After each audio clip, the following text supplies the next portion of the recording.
Savoir essentiel et approche par compétence. Est-ce que ça va ensemble?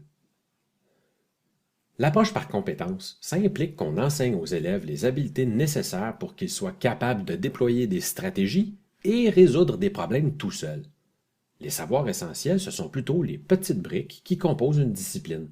En français, ce sont les verbes, la conjugaison, la syntaxe. En maths, c'est enseigner aux élèves des formules et comment calculer une foule de trucs. Dans les écoles, mettre l'accent sur les savoirs essentiels, c'est ce que les profs font depuis toujours. Est-ce que ça signifie pour autant que c'est mal d'enseigner les savoirs essentiels? De nos jours, quelle est la place des savoirs essentiels dans une approche par compétence? Disons simplement qu'on en a besoin. Une légende abracadabrante veut que dans une approche par compétence, il ne faut plus enseigner les savoirs essentiels.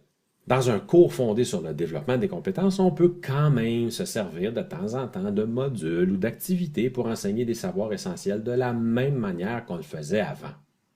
Concrètement, ça veut dire que si vous êtes prof de français, vous donnez quand même une feuille remplie d'exercices de grammaire et que si vous êtes prof de maths, vous distribuez une série d'équations à résoudre.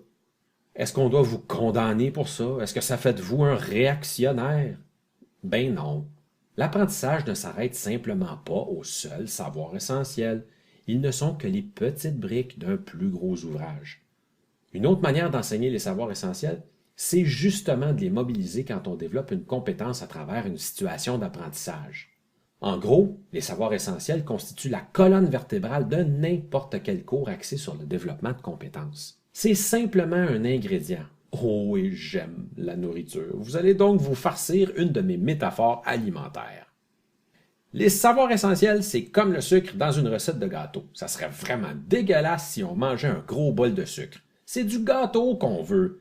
Si toutefois on intègre le sucre à la recette de base, qu'on le mélange avec les autres ingrédients, du bon gâteau.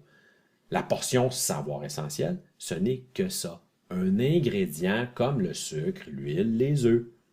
L'approche par compétence, c'est comme faire de la cuisine, c'est-à-dire savoir comment mettre tout ça ensemble. Pas d'ingrédients, pas de gâteau. Pas de stratégie pour mettre tout ça ensemble? Ça ne fait qu'une pâte louche et difforme. Wesh! En conclusion, évitons donc d'axer les apprentissages uniquement sur les savoirs essentiels. Nos élèves les maîtriseront davantage s'ils ont l'occasion de s'en servir dans le cadre d'une situation d'apprentissage ou quand ils mobilisent pour une activité ou un exercice plus traditionnel. Alors, si vous prenez le temps de brasser savamment vos ingrédients comme dans ma métaphore alimentaire, c'est là que les savoirs essentiels vont devenir compatibles avec l'approche par compétence. Et ça, c'est du gâteau.